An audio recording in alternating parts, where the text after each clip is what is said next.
Hello, and welcome to our Field Day presentation. This project, funded by the Water Efficiency Technical Assistance Program, has been developed by our team at the Center for Irrigation Technology and McMullen Area Groundwater Sustainability Agency as part of the Grower Irrigation Academy. Today, we will share insights and tools to support efficient irrigation practices. Let us briefly introduce the McMullen Area Groundwater Sustainability Agency, or MAGSA, and the Center for Irrigation Technology. MAGSA was established in 2017 under the Sustainable Groundwater Management Act to develop, adopt, and implement a groundwater sustainability plan. The Center for Irrigation Technology, or CIT, at California State University, Fresno, was founded in 1980 and offers advanced irrigation, water, and energy technologies and management practices to the public. With this introduction, let us go to the agenda. Today's Field Day agenda is focused on providing materials and conducting field measurements to improve irrigation system performance. These improvements can lead to 1. Reduced water costs and conservation of water. 2. Reduced energy costs and conservation of energy. 3. Reduced fertilizer costs, minimized nutrient leaching, and enhanced groundwater protection. 4. Increased crop yield and improved farm profitability. Okay. Now let us talk about the desired irrigation performance. What defines desired irrigation system performance? While definitions may vary, for day-to-day irrigation system operation, it means applying water at the right time, in the correct amount, and at a consistent depth to every plant across the field. The two key measures of irrigation performance are irrigation efficiency and distribution uniformity. Let us discuss irrigation efficiency first. Irrigation efficiency measures how effectively the applied water is used beneficially. It is the percentage of applied irrigation water that is used productively. Irrigation efficiency is equals to irrigation water beneficially used, divided by irrigation water applied, times 100. The beneficial use primarily includes water used to meet crop evapotranspiration or water the plants consume. However, it may also include water for salt leaching, frost protection, crop cooling, and pesticide or fertilizer applications. An irrigation efficiency of 100% represents ideal performance. Farm irrigation efficiency cannot be measured directly and must instead be estimated. While the volume of water delivered to the field can be measured with a flow meter, the volume of water beneficially used, particularly the amount consumed by plants, requires estimation. The other useful term for efficiency is water application efficiency for each irrigation event. Water application efficiency refers to the percentage of water applied to a field that is stored in the crop root zone and available for crop use. Water application efficiency is equals to depth of water stored in the root zone, divided by depth of water delivered to the field, times 100. The depth of water stored in the root zone can be estimated by comparing soil moisture content readings from before and after an irrigation application using soil moisture sensors. Similarly, the water depth delivered to the field can be calculated based on meter readings taken before and after the irrigation event. For example, if the soil water content in the top 2 feet is estimated to be 3.6 inches before irrigation and 4.3 inches afterward, and the depth of water pumped to the field is 0.78 inches, then the water application efficiency can be calculated as 90%, as shown on the screen. Now, let us examine the factors and practices that influence irrigation efficiency. The factors that tend to reduce irrigation efficiency are soil evaporation and water consumption by weeds, surface runoff, operational waste, such as leaks from hoses, pipes, valves, and fittings, wind drift and evaporation losses from the sprinkler spray or mist, excessive deep percolation due to overwatering, which is often difficult to detect. While factors like weeds and leaks can be observed and managed to increase irrigation efficiency, deep percolation is more challenging to identify. This occurs when water moves below the root zone and cannot be used by plants. Deep percolation can be minimized by improving distribution uniformity. Let us now look at practices that can improve irrigation efficiency. 4 main practices can improve irrigation efficiency. 1. Accurately estimating crop water needs using an appropriate irrigation scheduling program to apply the right amount of water at the right time. 2. Measuring the water delivered to the field with a flow meter. 3. Monitoring soil moisture with sensors to detect under or over irrigation. 4. Checking the system to enhance distribution uniformity and reduce deep percolation. The following slides will discuss distribution uniformity and methods for measuring and improving it. Distribution uniformity measures how evenly water is applied to all plants across a field. Non-uniform water application results in varying soil moisture levels within the root zone, impacting plant water availability and performance and increasing the risk of fertilizer leaching into groundwater. Distribution uniformity can be measured in various ways, but in California, it is commonly assessed using the low-quarter concept, as shown on the screen. Distribution uniformity is expressed as a decimal value, with higher values indicating better uniformity. A perfect distribution uniformity is 1.0. Distribution uniformity low-quarter is equals to average low-quarter depth of water received by plants, divided by average depth of water received by all plants in the field. Ideally, every plant should receive the same amount of water. However, achieving this requires an optimal irrigation system. The distribution uniformity formula calculates the consistency of water application by dividing the average depth of water received by the lowest quarter of plants by the overall average depth of water received by all plants in the field. Two main factors in drip and microirrigation systems affect distribution uniformity: pressure variations across the field and flow rate differences among emitters. Before discussing these factors, let us briefly introduce emitters, which are the final delivery points in drip and microirrigation systems and play a crucial role in controlling water distribution to plants. Emitters, microsprayers, and microsprinklers come in various types, shapes, and sizes, as shown on the screen. There are too many emitters on the market to display all of them here, so these examples represent some of the options available. Now, let us discuss two main types of emitters. Emitters can generally be categorized as either pressure compensating or PC or non-compensating or non-PC. The pressure-flow relationship is described by the equation shown on the screen. Q is equals to Kp to power of X. In this relationship, Q is the flow rate, K is a constant, P is the pressure, and X is the emitter discharge exponent. The sensitivity of flow rates to pressure variations depends on the value of X, which ranges from 0 to 1. Typically, non-pressure compensating emitters have an X value between 0.5 and 1, while pressure compensating emitters have an X value near 0. A higher X value indicates greater flow variations due to pressure changes. In the example of a non-PC emitter on the screen, the flow rate increases as pressure increases. This relationship applies to all makes and models of non-PC emitters, microsprayers, and microsprinklers, although the slope of the curve may vary. To achieve good distribution uniformity, hose or tape pressures supplying water to non-PC devices should be close to the nominal pressure throughout the field.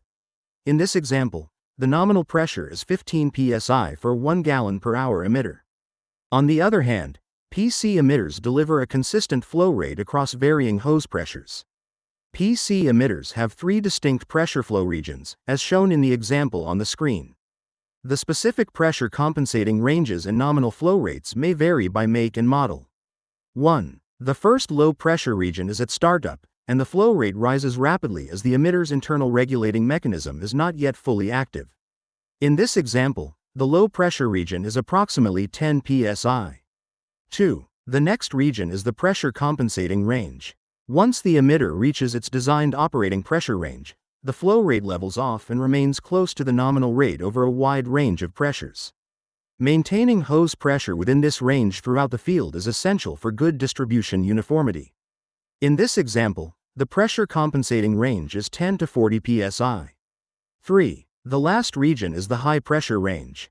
Beyond a certain point, here 40 psi, the PC action no longer functions effectively. Now that we have reviewed the emitters, let us discuss the two main factors that affect distribution uniformity: pressure variations across the field and flow rate differences due to factors other than pressure. Pressure variations are differences in pressure at various points across the field, which can lead to differences in flow rates. Factors that can cause pressure variations include friction in mainline, sub-mains, manifolds, and hoses, unequal pressure regulator settings in manifolds and hoses, hose screen washer plugging if present, and elevation changes, if any. The second factor for non-uniformity is flow rate differences by emitters caused by other factors than pressure, which include manufacturing variations. Even though manufacturers aim to make emitters identical, slight differences in flow rate can occur between individual emitters. These variations, typically only a few percent, are inherent and usually minor. The next important cause of non-uniformity is emitter plugging due to suspended materials in irrigation water, chemical precipitation, and biological growth. Emitter material wear and worn nozzles on microsprayers cause non-uniformity as well. Root intrusion and backsiphonage in buried drip systems could cause plugging. Insects could cause plugging in microirrigation systems. In addition to the main factors of pressure variations and flow rate differences, other factors can also reduce distribution uniformity. The first factor is unequal drainage, which can occur due to pulsing irrigation or steep slopes. The second factor is the uneven spacing of plants or emitters. This includes cases where blocks with different plant spacing have the same number of emitters per plant or when emitters with different flow rates are used as replacements. However, distribution uniformity evaluations conducted in drip and microirrigation systems across California over the years indicate that the primary causes of poor distribution uniformity are pressure variations and flow rate differences. Today, we will focus on these two primary sources of non-uniformity. Before discussing the distribution uniformity measurement procedure, which is a key item on today's field day agenda, let us quickly review how these uniformity values impact your water applications. Irrigation water is applied to meet the crop's evapotranspiration needs. Since no irrigation system is perfect, additional water must be added beyond the evapotranspiration requirements to account for system inefficiencies. For example, to prepare a weekly irrigation schedule, we can calculate the gross water application by dividing the weekly evapotranspiration by the distribution uniformity. Gross irrigation to apply is equals to weekly evapotranspiration divided by distribution uniformity LQ. As this equation shows, the lower the distribution uniformity, the higher the gross water applied. A distribution uniformity of 0.75 or less is considered poor for drip and microirrigation, while an excellent uniformity is around 0.95, as illustrated on the screen. Assuming a weekly crop evapotranspiration of 2 inches in mid-July for a crop in the MAGSA region, a system with poor distribution uniformity requires more than 15,000 additional gallons of water per acre per week compared to a system with excellent uniformity. These extra gallons represent significant water and energy costs for the entire farm over the growing season. This slide illustrates water application differences between poor and excellent distribution uniformity systems. The low quarter distribution uniformity concept focuses on the bottom quarter of the field, which receives the least water. This means that 87.5%, or 7/8, of the field, including the top 3/4 and half of the bottom quarter, receives the target depth or more, leaving only 12.5%, or 1/8, under-irrigated. In the example shown, the system with poor uniformity results in significantly more deep percolation than the system with excellent uniformity. This excess percolation leads to water loss as well as the loss of any fertilizers applied through the irrigation system. Now, let us illustrate irrigation efficiency and distribution uniformity. The top number 1 figure illustrates excellent irrigation efficiency but poor distribution uniformity. Here, no water is lost to deep percolation because irrigation water was underestimated, with less water applied than the soil water deficit. As a result, plants do not receive 100% of their water needs and experience partial water stress. The second figure shows a field with excellent distribution uniformity but poor irrigation efficiency. In this case, irrigation water requirements were overestimated, leading to excess pumping time and higher energy costs. The third figure shows both excellent distribution uniformity and irrigation efficiency, with minimal deep percolation. This slight percolation is acceptable and ideal for standard irrigation applications that meet 100% of crop evapotranspiration needs. The bottom figure demonstrates excellent irrigation efficiency and distribution uniformity.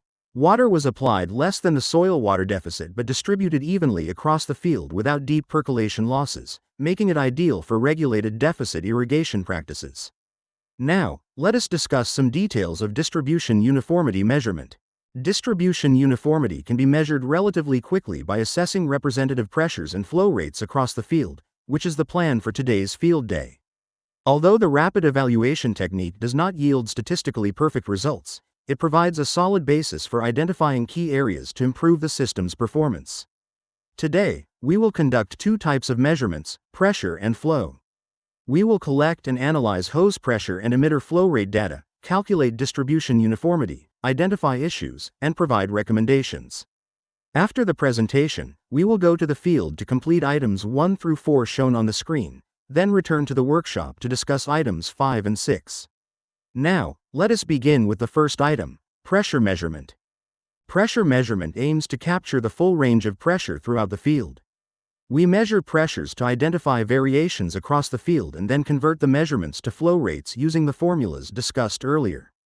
The example map displayed includes pump and filter stations, 1 main line, 6 manifolds, and numerous hoses. This map serves as a general demonstration since each field layout varies. It illustrates the rationale behind selecting specific locations for pressure measurements. The main line is marked in blue, the manifolds in green, and the hoses in black. Only some hoses are displayed to prevent overcrowding. In drip and micro-irrigation systems, 3 main sources of pressure variations cause non-uniformity in the field, which we will evaluate today. The sources of non-uniformity are 1. Pressure differences along individual hoses. 2. Pressure differences between hoses on the same manifold. 3. Pressure differences between manifolds. We will measure pressures at 6 strategic locations. Location 1 is closest to the pump station and typically has the highest pressure. Location 2 is farthest from the pump station and typically has the lowest pressure. Location 3 is intermediate and represents the average field pressure. We collect more pressure data in locations 4, 5, and 6 to get a good spread of pressure values. Location 4 is close to the pump and represents high pressure values. Location 5 is farther from the pump and represents low pressure values. And location 6 is at an intermediate distance from the pump and represents average values. As the map shows, we will measure the pressures of 2 hoses at each location, one closest to the manifold inlet and one at the far end. To assess the first source of pressure variation, which is the pressure differences along an individual hose, we measure pressures at 3 points: at the beginning, middle, and end of the hose. These points are labeled 1, beginning, 2, middle, and 3, end, on the map. The difference between the beginning and end represents the friction head loss along the hose. Minimal hose head loss is desirable for good uniformity with non-pressure compensating emitters. For the second source of pressure variation, which is the pressure differences between hoses on the same manifold, we use the difference in inlet pressure between the hose closest to the manifold start and the one at the far end. This difference represents the manifold friction head loss. To assess the third source of pressure variation, which is the pressure differences between manifolds along the main line, we use the pressure readings on hoses nearest the manifold inlets along the manifold. Once all hose pressures at various locations are measured, we convert them to flow rates to calculate the uniformity resulting from pressure differences. A spreadsheet performs these conversions and calculations. Now, let us discuss the flow rate measurements. We measure the flow rate at 3 locations, A, B, and C. Location A is closest to the pump station, representing the cleanest emitters. Location B is in the middle of the field, representing average emitters. Location C is situated at the far end of the field, representing the dirtiest emitters. At locations A and B, we measure the flow rate of 16 emitters each, while at location C, we measure the flow rate of 28 emitters, as we expect more variability in flow rates at this location. Flow rate measurements are conducted using the catch-can method, where we collect flow over a specified period and measure the volume. The spreadsheet will then perform the uniformity calculations. These measurements aim to identify causes of non-uniformity aside from pressure differences. Therefore, during testing, all emitters at each location, 16 or 28, must have the same hose pressure, with variations kept within half a psi, although hose pressure may differ across locations. Non-uniformity causes other than pressure, referred to as other causes, include factors like manufacturing variations, clogging, and material wear. These factors are complex to isolate and are therefore grouped as other causes. Once all flow rates across locations are measured, we will use the standard low-quarter equation to calculate the distribution uniformity at each location and then find the average distribution uniformity across all locations. This total average must be adjusted for the number of emitters per plant, indicated by N in the equation on the screen. As noted on the previous slide, we need to convert all pressure measurements to flow rates using the appropriate equation, which depends on the type and specifications of the emitters. No additional flow test is needed for non-pressure compensating emitters with a known discharge exponent of 0.5. An additional flow test is required at location A for non-pressure compensating emitters when the discharge exponent is unknown. To calculate the emitter's exponent, this test will be conducted on the same 16 emitters at location A but at a lower hose pressure. 4 additional tests at location A are necessary for pressure compensating emitters to establish a pressure-flow relationship for flow calculations based on pressure measurements. These tests will also be conducted on the same 16 emitters at varying hose pressures. Okay, this concludes the presentation. Now, let us head to the field to start the measurements. We have already mapped the irrigation system, flagged the pressure and flow rate measurement points, and are ready to begin. Since our time is limited, let us work efficiently. First, we will briefly visit the pump and filter station before proceeding to the measurement sites. We will start by taking some hose pressure measurements, followed by flow measurements. Some team members will continue with pressure measurements and join us once they finish. After the pressure and flow measurement, we will return to this place to discuss the results.